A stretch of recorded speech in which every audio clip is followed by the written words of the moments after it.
Hello, everyone, and thank you for joining. My name is Douglas Brown, CEO at Halo Consulting. Halo is a certified minority-owned search firm based in Chicago that provides a variety of custom, scalable, talent-driven solutions for organizations in growth mode. Halo was founded to provide the process-oriented best practices. Our team developed at top executive search firms with a cost-conscious scrappiness you'd expect from a boutique or startup. Halo hosts virtual roundtable events like this one for HR and technology leaders on a variety of topics, and we hope that you'll be interested in attending our future events. This event is being recorded, and feel free to drop any questions into the Q&A function in the toolbar.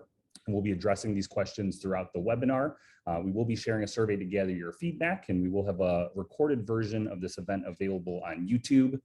For now, I would like to introduce our moderator, Maureen Greene James. Maureen serves as FTI Consulting's Vice President of Global Diversity, Inclusion, and Belonging. She leads the firm's effort to attract, retain, and develop diverse talent and maintain an inclusive culture, and plays a pivotal role in creating and leading the diversity, inclusion, and belonging strategy in partnership with the firm's executive committee and segment leadership globally. Maureen has held a number of leadership roles in HR and diversity and inclusion with Cognizant and PwC. Maureen is also a founder and president of MGJ Speaks, a career consultancy focused on developing strong women leaders to ensure companies continue to build a diverse pipeline of talent. Maureen, I'm happy to pass you the mic to introduce our panelists. Douglas, thank you very much. And hello to our participants, panelists, and a huge thank you to you, Douglas and Halo Consulting, for creating this executive roundtable and a space for us to talk about HR and the new normal. So I'm very excited to jump into this conversation. So let me quickly introduce our dynamic panel and we'll get started. So first we have Jennifer Mancuso, who is the Vice President of HR at North Highland. And in her role, Jennifer drives North Highland's people strategy, overseeing the firm's talent management and retention, performance management, and training. Her 15 years of experience includes leading HR core functions across a range of industry and sectors. And she's also held audit and compliance responsibilities related to labor laws. Her experience directing HR strategies for a diverse array of business models is well aligned with industries North Highland serves and its brand and vision as a human-centered firm connecting people to unleash potential together. So Jennifer, welcome and thank you. Next, I'd like to introduce Dr. Tenia Davis. Dr. Tenia has spent the last 20 plus years leading HR, and she currently serves as the Chief Talent Administrative Officer at HBR Consulting, where she oversees talent, legal, and IT and security functions. Dr. Tenia is passionate about mentoring the next generation of leaders and volunteers with several nonprofit organizations. She was recently acknowledged by the United States Senate and received congressional recognition for efforts in her pursuit to inspire our future leaders. Love that. And outside of work, you can find Dr. Tenia in her garden, catching the latest Broadway musicals, or spending time with family and friends. And last, but certainly absolutely not least, we have Meg Newhouse. Meg is the CEO and co-founder of Inspirant Group, the disruptive management consulting firm and home of the Unconsultants who guide clients from inspiration to transformation. The company has 3 service areas: strategy and operations, technology and data, and talent and organization. Meg believes that humans are any organization's greatest asset. And after observing many people dread going to work and loathing their jobs, Meg has focused her career on helping people reach their full potential in life, both in the work they do and beyond. Known for its unique, human-focused culture, Inspirant Group was named as a Best Remote Places to Work by Built in Chicago for the 2nd consecutive year.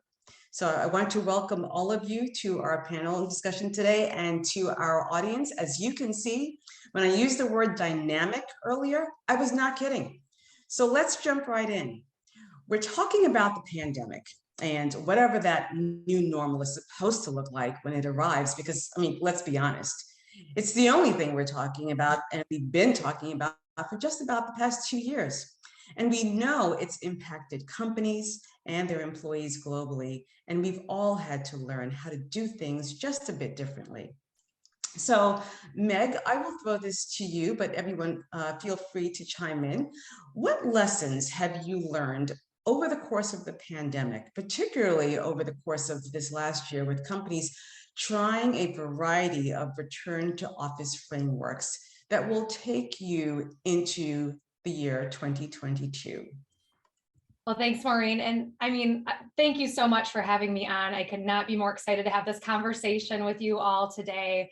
And also kudos for using the phrase return to office. I hear return to work so often, and I think that immediately knocks out all of the good work people have been able to do remotely, hybrid, and otherwise over the last 2 years. So, right, this return to office, that's kind of starting, stopping, things have been really disrupted, haven't they? And so, when I was thinking about this question, I had so many things that I wanted to say, but to boil it down, I think I do have two things that we can bring into us in 2022 and beyond, whatever the new normal is going to look like. I do think that we are in a revolution. We have been for a while, but I think the pandemic has really accelerated that. And I think when we read history books about this time of our lives and our grandchildren are asking us about this, this will be looked at as a revolution and absolutely a workers' revolution. So the two things I would really focus on, the first is the employee as a customer. That has completely changed. The old management style that was very popular in the 20th century is you're lucky to have a job, show up and shut up, come to work and, just do your work. Don't ask questions. You got to put in your time like I put in my time and grow up the same way I grew up. And that doesn't work anymore.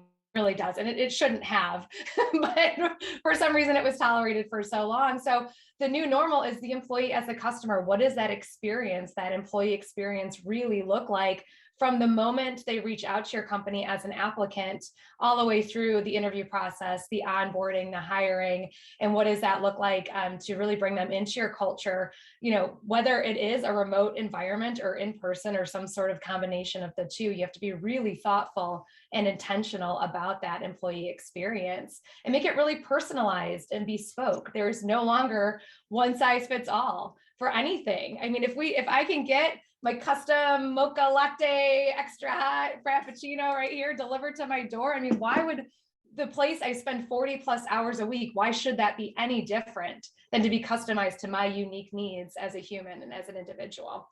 The second thing, it goes to that, but I would just say consistent communication. People have so much disruption, as I mentioned.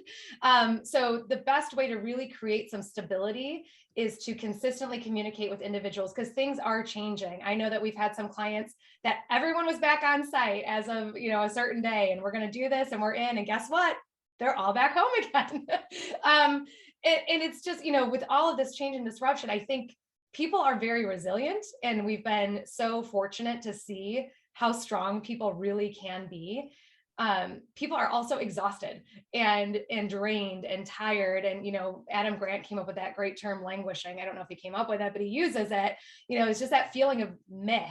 And here we are in 2022, still with the meh. What's next? What's going to change? So a way that organizations can really meet their people where they are, give that employee as a customer experience is to communicate openly, transparently, consistently, and everywhere from the very, very top to having one-on-one conversations really regularly.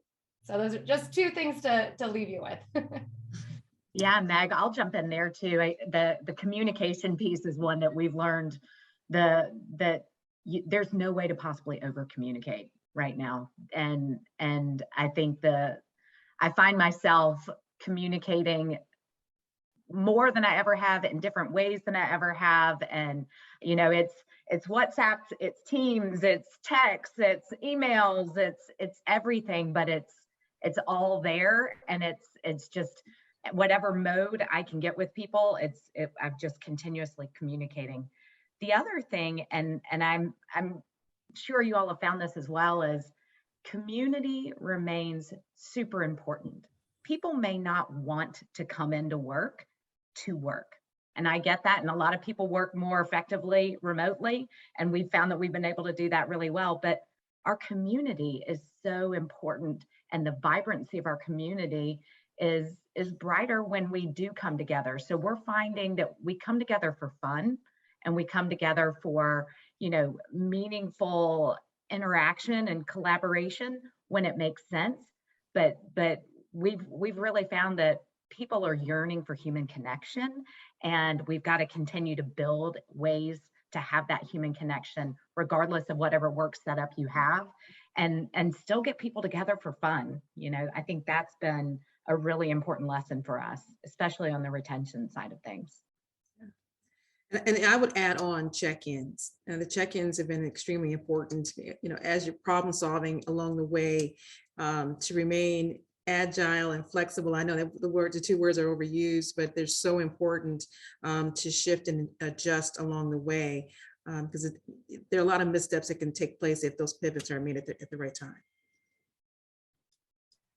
Thank you. Those are all really great points, and it really leads me to think about, Meg, your use of the term revolution, right? So when you think about that, and you think about all of the change, and I'm just taking lots of notes here, but the change, the consistent communication, Jennifer, the check-ins, making sure people are getting ready for fun. This has really changed the culture of our organization. So in terms of changing the culture and knowing that as HR professionals, we are the stewards of culture, Dr. Tenia, can you talk to us about how has the HR function changed within your organization? A lot. It's interesting, as simple as onboarding, right? We're now onboarding not just for the orientation of the organization, but looking at how to integrate a new culture, right? And connect people into that thread. And then also onboarding into how do we work remotely, and what does that mean to the organization? Keeping community strong. Also building out more, spend a lot of time with wellness programs and education around mental health and how to balance work and those type of things, where we had monthly activities for employees. And then I would also say leadership development, right?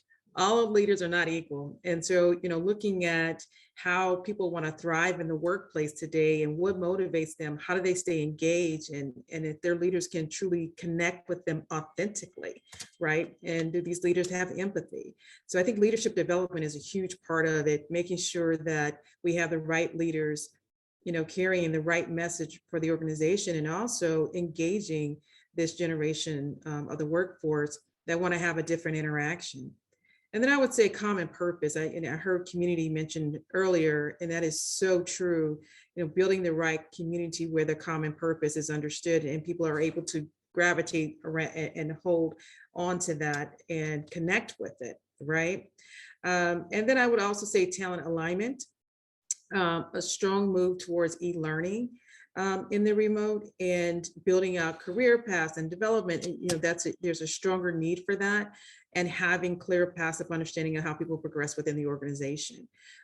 So, of course, there's a longer list, but, those are kind of the highlights, where I see the strongest start based on how the culture is morphing. And last, I will add on to that is mentorship. And again, that comes a lot too with developing. All leaders are not mentors, right? And understanding what that means in the organization, and having, whether it's a buddy system or mentoring pods or whatever that might be, making sure that individuals are able to progress and develop and evolve from different arms of the organization. Dr. Tenia, that's very spot on. I mean, and you talked about everything really that goes through like the entire life cycle, right? From, the moment they join, so the onboarding component to, what are the retention strategies as it relates to learning and leadership development. So all of those things are key. Jennifer, is there anything else you'd like to add to that? You know what? I think the change that I would describe my HR organization has had to go through in order to maintain and grow and enhance our culture.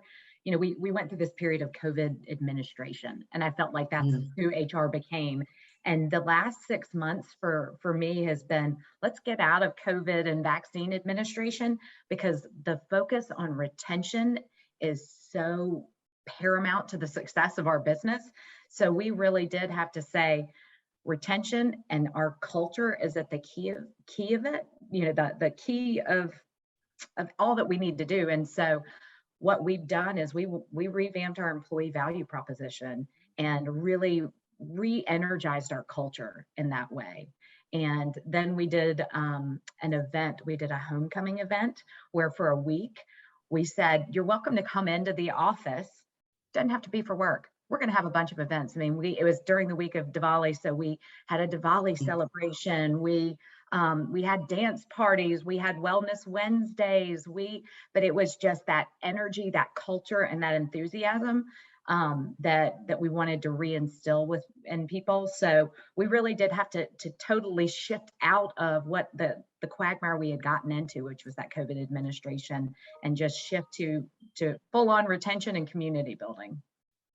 That is awesome. And that's a lot, right? When you think about it, it's really having to almost stretch a muscle that we know as HR professionals we have, but we need to now stretch it a little bit further, because the dynamics in our offices and in our workplaces, and even for those of us who are not in any office whatsoever, has significantly changed. So one of the things I think both of you mentioned was this whole component around leaders. And I think throughout the thread of our conversation so far, there's a component of leadership development and leadership stretching their muscles. And let's be honest, not all leaders have those muscles, right? And they're not, Dr. Tenia, to your point, they're not all made the same, right? So how are you, Meg, I'd like to ask you this question. How are you developing your leaders for whatever this new normal looks like in your organization? Yeah, I love this. And I mean, this is really a soft spot for me. Like I see this as the work that I will do for the rest of my life, because I do believe that leaders have such, it's so important to get it right. Leaders set the tone of not only, their organization, but I'll often tell people that you're the difference between people liking their job and hating their job, or like waking up and looking forward to work and waking up and dreading work. I mean, that could be you as a human. Like you have a lot of power. So, let's use our power for good here.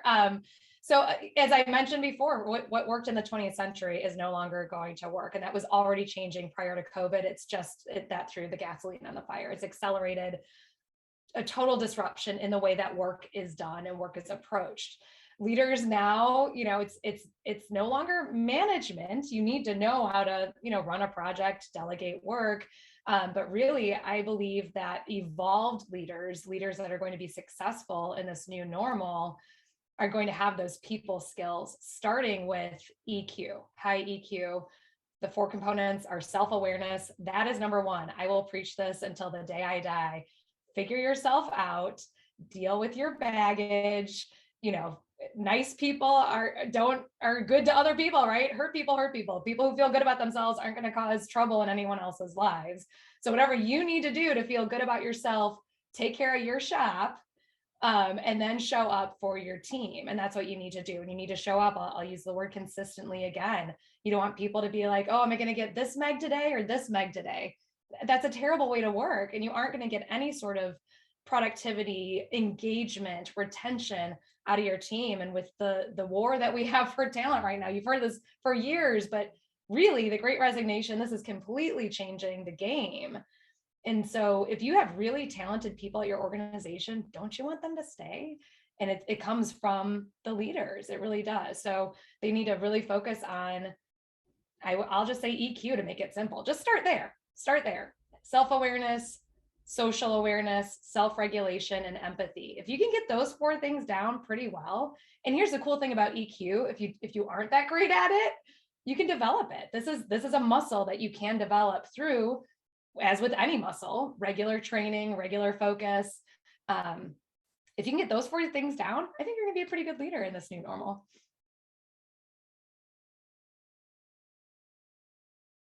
Oh, Maureen, you're on mute. I know you're saying something amazing.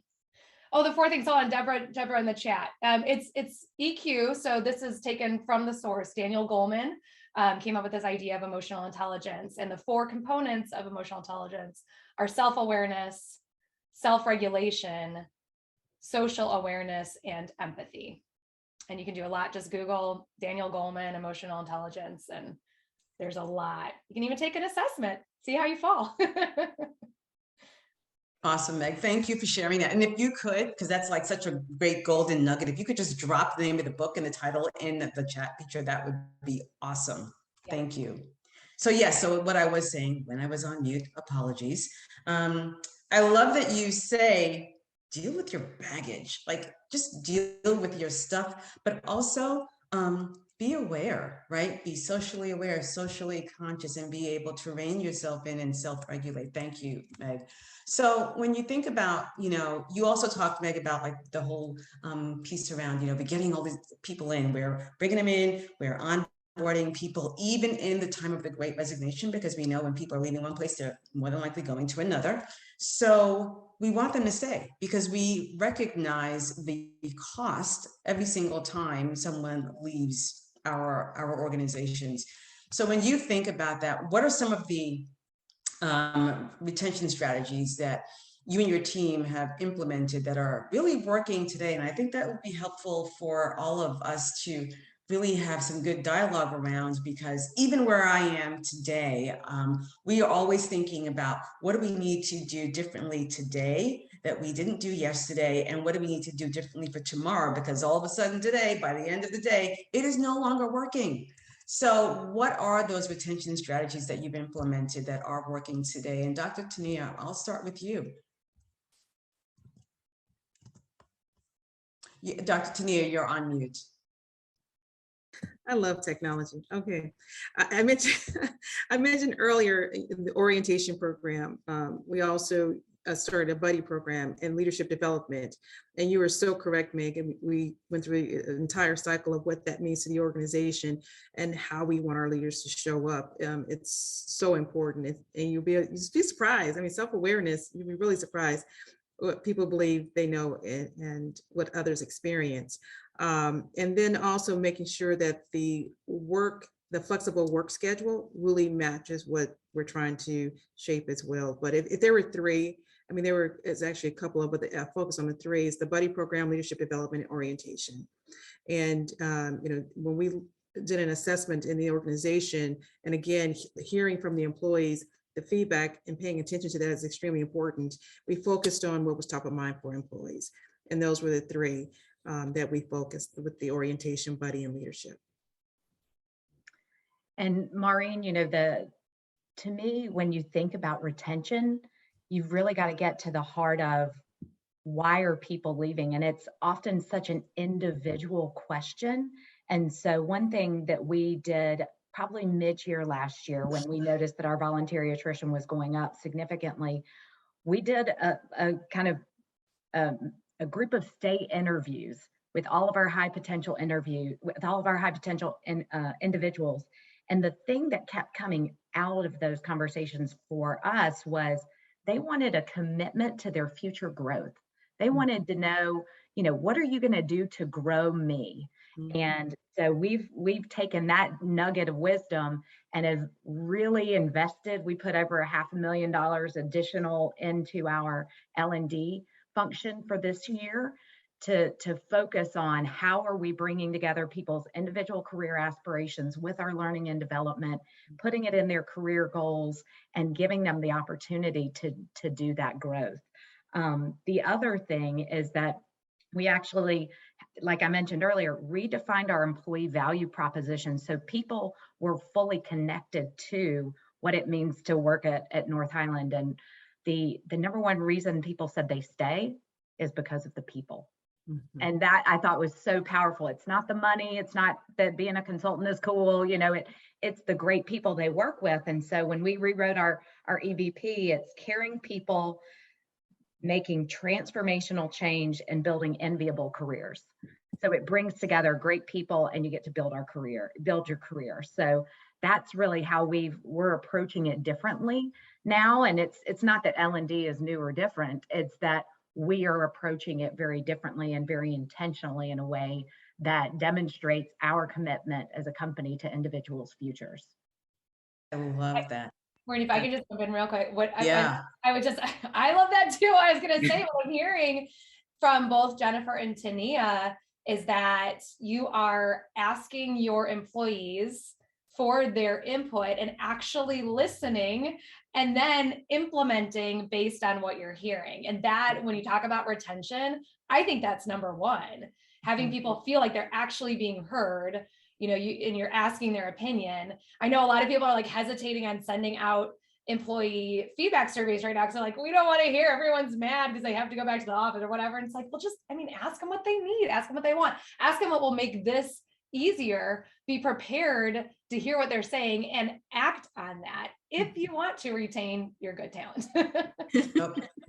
Absolutely. And Jennifer, if you can just give some more detail around the stay interviews. You know, we recently did this at FTI Consulting, and I will tell you that the conversations were amazing and really made us think differently about what exactly we are doing. And we also took a look at a small subset of our high performing talent to start with, but now we want to be able to replicate this because we're trying to build out that total recruiting strategy for tomorrow. So can you share some insight into your stay interviews?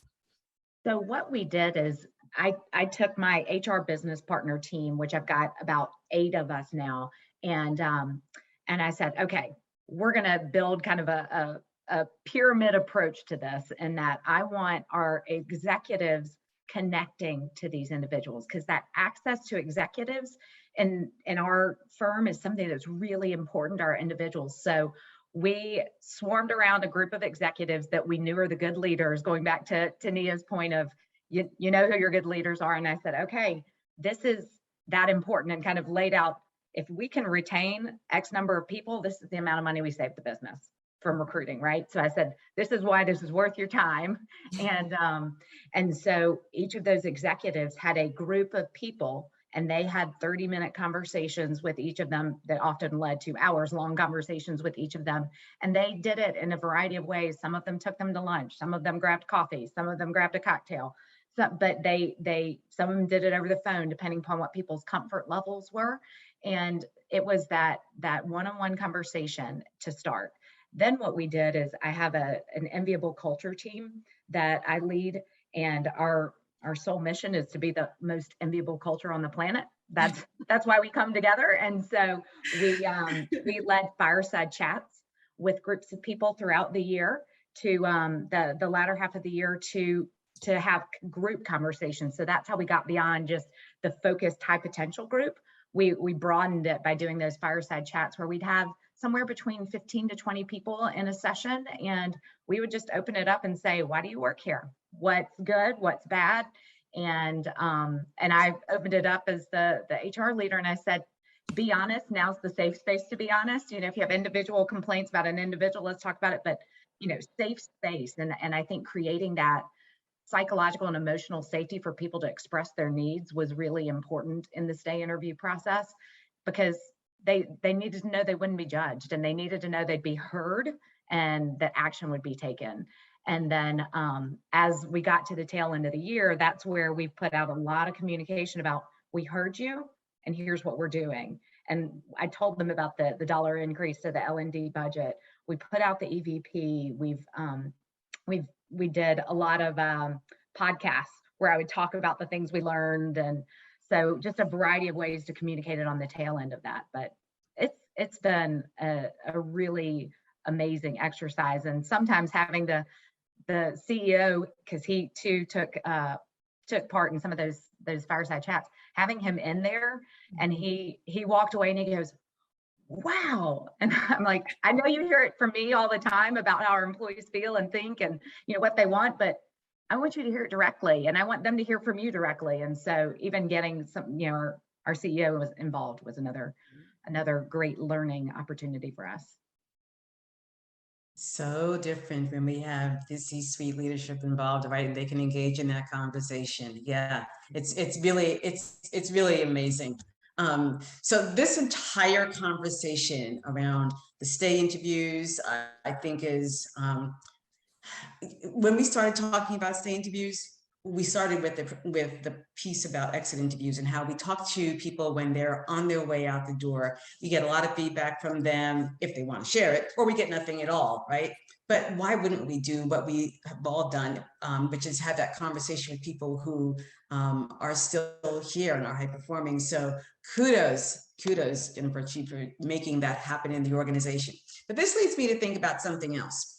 So in this evolving, workforce, when we think about, the teams and the diverse makeup of our organizations, what are some of the things that you and your teams do to ensure that practices are inclusive, that we're really making sure to include equity for promotions across employee populations that may or may not actually go into an office? And I think this is a very important question, because people will always feel that if they are not seen, then they are almost forgotten, right? And so we want to make sure that we're being inclusive in our thinking. Just because we don't physically see them, we can't physically reach out and touch them today, that does not mean that we are not thinking about equity and promotion and all of those things when it comes, time for your year end or mid-year, or however you do your process. So Jennifer, I don't know if you want to take that question, but anybody, please do. Dr. Tenia and Meg, please feel free to chime in on that. I'm so glad you asked this question, because it's one that's top of mind for us right now. We're in a hybrid environment, and it's a voluntary hybrid environment. People can come and go as they want and as they need, and our employees are loving that. But we're concerned about the proximity bias that can come if you're working together alongside your boss every day and they see you and they see the value you're adding. What about the person that's sitting at home because they need to, because they want to, because that's where they operate most effectively and they're getting great results, but those results aren't in the face of the leaders? So there are a couple of things that we're doing. I mean, there's the obvious. You stick to measured performance. You do the calibrations across groups to make sure you're talking about all the people that should be considered for the promotions, and you're making sure that names that aren't just the ones you see come up. But I think the biggest thing that we made two major shifts. One was our promotion process used to be self-selection. You'd raise your hand. And in the consulting world, that seems like a great idea, but then we know that women and minorities raise their hands less frequently, so statistically. So that doesn't work. So we stopped that process and said, no, we're going to only bring people into the process that truly have demonstrated the right level of performance. The second thing we did, and this is just one of the things that I said, we are going to be unflinchingly intentional about including women and minorities. I said, I want to look at every female and minority that is not being considered for promotion, and I need to know why. And we started this at the executive level process, but I said, we know the who's going in because those are the ones that are, often top of mind or demonstrated performance and all the rest. I said, I need to look at who's not from the female minority group and see what we could do differently to potentially support them, or if we've missed them and we need to bring them in right now. So that's before the process even starts. The other thing is we've created a women in leadership program to, and again, this is for, we are keen on getting more women into the executive ranks. So we have gathered up 30 people at our principal and master practitioner level. That's kind of that level right before executives for us. And we said, for the next 12 months, this cohort, you're the ones that we want to see get promoted within the next 12 to 18 months. So we were very specific when we said, you're the people we want to support and put through the process. So we've created a development program around them. And then the third thing is the way we operate our business is through kind of an enterprise business agility program. So it is agile teams operating our business, iterative change and process. But what we did is we are making sure everyone in the firm gets the opportunity to be on an enterprise agile team at some point this year. And the leader of each agile team is an executive. So you get access to an executive and you get an opportunity, and each team runs about 4 months. So you get a length of time that you have access to an executive. You get to demonstrate contribution to a project internally, because that's often in the professional services business, because we're client facing, that's oftentimes another hard piece of it is your direct manager or the person that would consider you for promotion may not see your work because it's at the client site, right? And so this gives them a chance to really observe your work internally as well.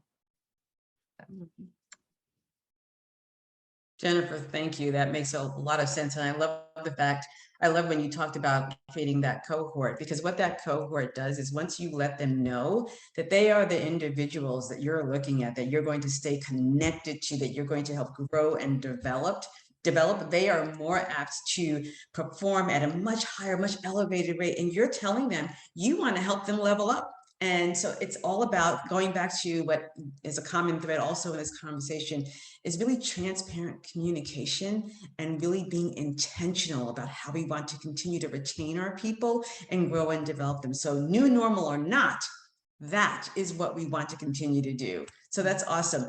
Dr. Tenia and Meg, I don't know if you had anything to chime in on just, inclusion and equity for promotions, and what are you doing in your organizations? No, I mean, all the things Jennifer said is great. One of the things that stood out in that we are doing that I'm seeing huge, and not just a response from the employees, but just the end result in terms of the products itself for the business, and running different SWAT teams in which we pull people from different arms of the organization, different levels, and have a deliberate effort around making sure that those groups are well diverse, and we're pulling in the hypos and defining hypos, right? And so that does not, exclude people in that process as well. So identifying the talent on the front end, so that as it continues to evolve, that the individuals are, have the exposure, not just through 1 or 2 activities, but through projects, through the day-to-day work. And that way we're pulling in feedback from those different arms as well, which gives a broader exposure, right? And it kind of puts it on more of a fast-paced or fast track for people to have mobility within the organization. And then too, on the recruiting side of it, looking to where we have gaps. And that's another part of it too, is identifying where there are gaps and putting people in those right pipelines, so that if we don't have them, making sure that we are identifying the right folks to round out the teams. I'm just going to be a broken record over here, but as part of developing those leaders for the new normal for the 21st century, this is a big part of that. Part of that self-awareness is going to have to be any sort of inherent biases that leaders might have when looking at these programs traditionally. So hearing what Jennifer and Dr. Tenia are saying is exactly the right way to go. Like, I'm like dancing in my seat over here. You have to make sure the people that are implementing these programs and that are actually leading the way and leading the charge on this, again, are aware of any sort of biases they might have in, so any sort of promotions or any sort of engagement with the teams that they're leading and with the programs that are getting implemented. So it's just, you have to have a really strong leadership development initiative in your organization that's continuous, that's ongoing, to make sure folks are really driving forward these great programs and that they won't fizzle out. Yeah, there's a term that I use called leadership perspicacity. I know it's a mouthful, but I challenge the notion of, can leaders just be aware and have success in leading diverse teams? And I challenge that because I passionately feel that leaders need to be more than just aware. They need to understand their team. They need to understand the nuances, how they think, why they think. And when you put this nice collage of folks together, what does that mean, right? And how do you get the best out of that talent? So I use a term leadership called cultural perspicacity for that reason. I think leaders need to have, it's another step of interaction that needs to take place for everyone, right, to have success. I love that. No, that makes a lot of sense. And I think the key thing is to notice that we're all trying to allow people to reach their highest potential. We're trying to make sure that we give them opportunities to continue to be successful, and that we are helping to drive that success for our organizations. So I think those things are critical. So let's talk about the one thing that I think if we don't talk about this, it'll be a huge miss. We know today that everyone is grappling with the ways in which we work, the way, the how, all of those things, right? The type of environment that we're providing for people. So can you talk about the hybrid environment and some of the models that you are using? Because I think we're all kind of toying with how are we gonna figure this out? And when you have those big organizations out there, like, you know, perhaps Google or Facebook, organizations who are, you know, they are changing, they're shifting, right? The way they're planning to create their work environments. It seems to shift all the time just because of all the differences and nuances and things coming down as it relates to the pandemic. So Dr. Tenia, I will start with you on the hybrid environment. What model are you using? Meg and Jennifer, you know, absolutely please do chime in on that also. I'm not sure we're at a true model as of yet, but we are testing quite a few things. But we developed a phase 1, 2, and 3 approach, right? And within those different phases, put the parameters in which we want to operate. But most importantly, there are set days for certain teams to be in the office. So we use a hoteling space scheduling for those teams to be in, and we have a max capacity. We provide lunch for those that are in the office so we don't have in and out. So we have different conditions that we establish for safety and then also for operation. And then we set up monthly lunch and learn to get people in that need the community build. So we have activities to bring folks in safely around different activities, one for community and also for learning. And again, you know, we solicit feedback to see what's working and what's not working, and to see where the pressure points are. You have those that are very comfortable and those that are not. But the traditional Monday through Friday, no, we're not there. So we have, and we will maintain a hybrid of a group where folks are in the office 1 to 2 days a week. Now, keep in mind, our workforce before COVID, we had a very remote workforce. So it wasn't a dramatic shift. It's more so for the population that were in the office locations, which was a smaller group. But we're still, again, solving for that. And with the phase 1, 2, and 3, we've been able to at least bring and keep it simple, bring some consistency in which we can anchor and let employees know we're now at phase 1. This is what phase 1 means. And for those that are in the office, this is the max capacity, and this is how we'll operate. These are the things that we will provide, and these are the things that we will do. And then also with that, and layering it with, how do we continue to build community? How do we continue to connect folks, right? So you don't lose that piece of it as well. I think that's a critical point, because, you know, in consulting, which you all know, it's not so much about like being in, quote unquote, the office, but it's also about connecting with clients, right? And so we really need to be thinking about, from the client's perspective, what are they doing in their organizations? And how do we make sure that our client teams are working in alignment with their organization? And are they ensuring safety? Are they making sure that there's, you know, they're thinking about psychological safety, like all of those things. So I think that will be extremely helpful going forward when we're thinking about that environment.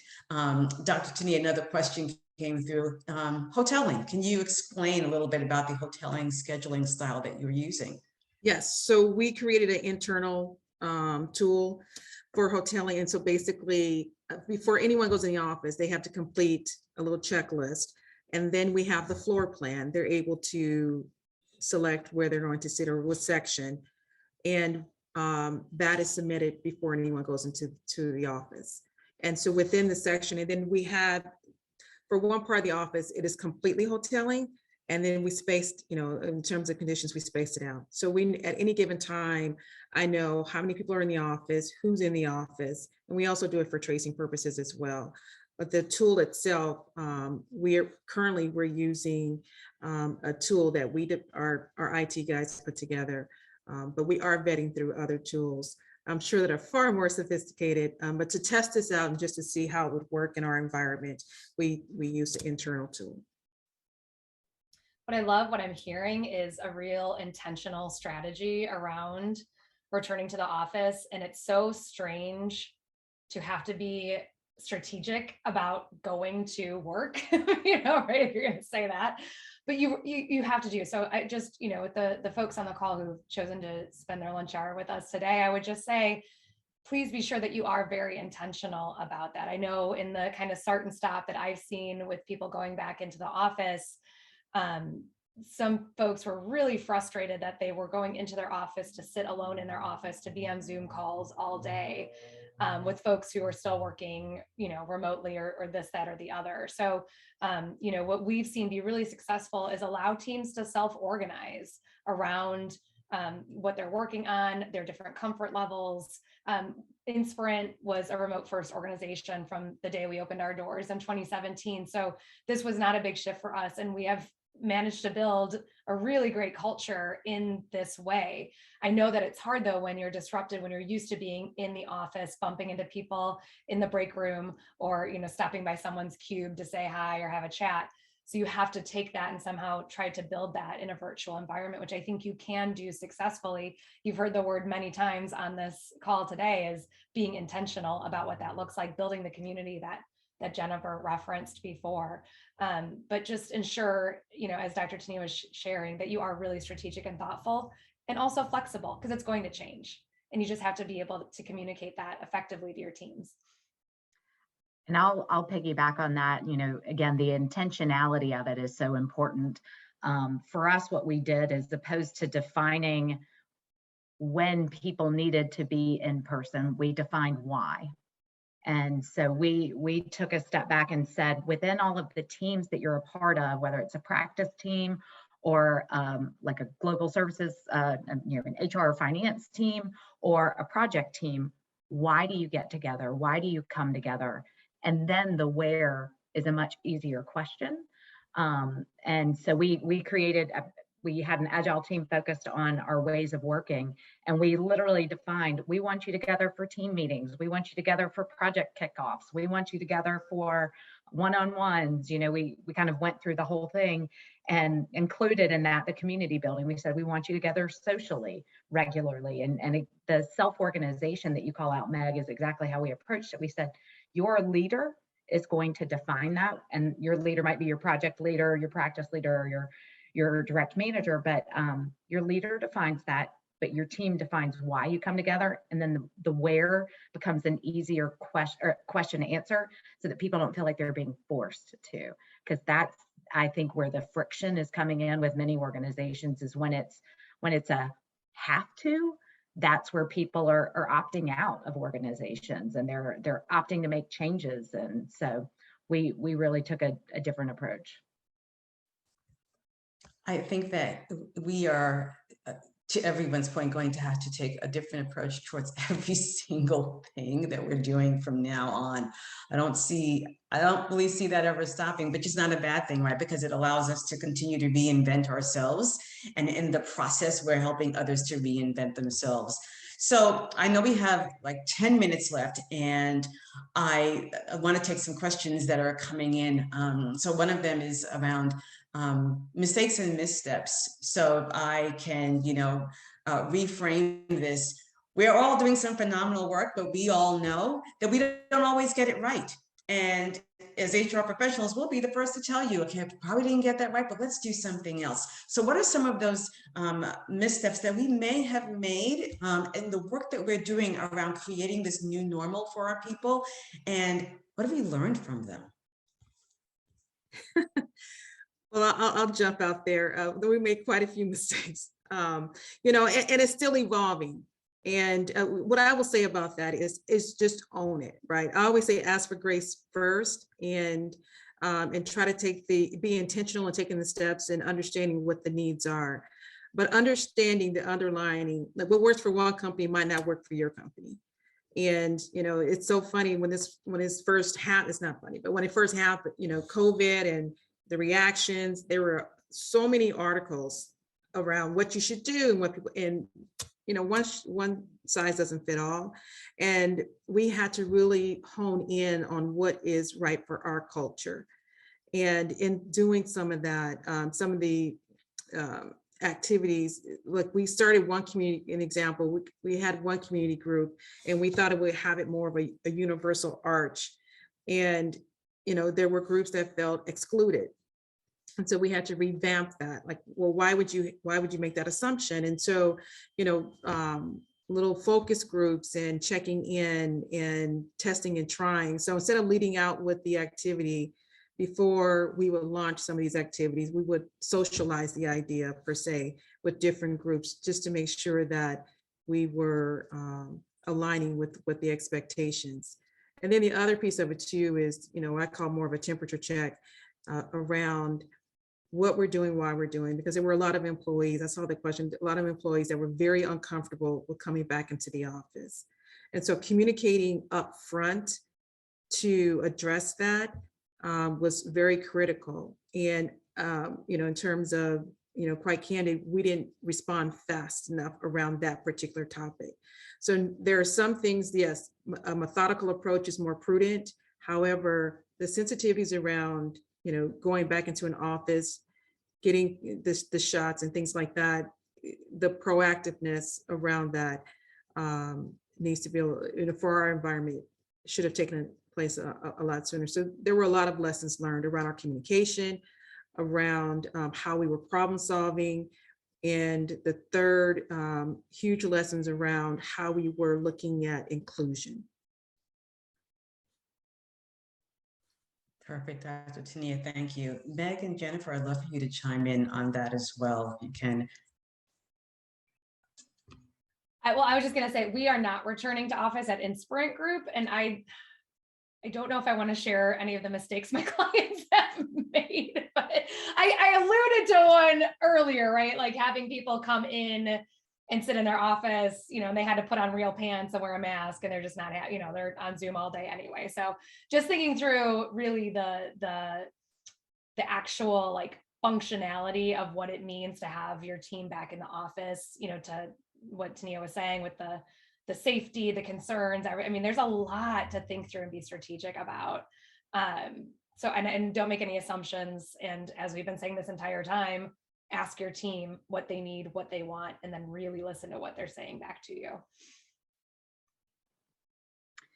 For us, I would say we too have learned a couple of lessons along the way. We have been very, I'm going to say, slow and steady in having any perspective on a return to the office.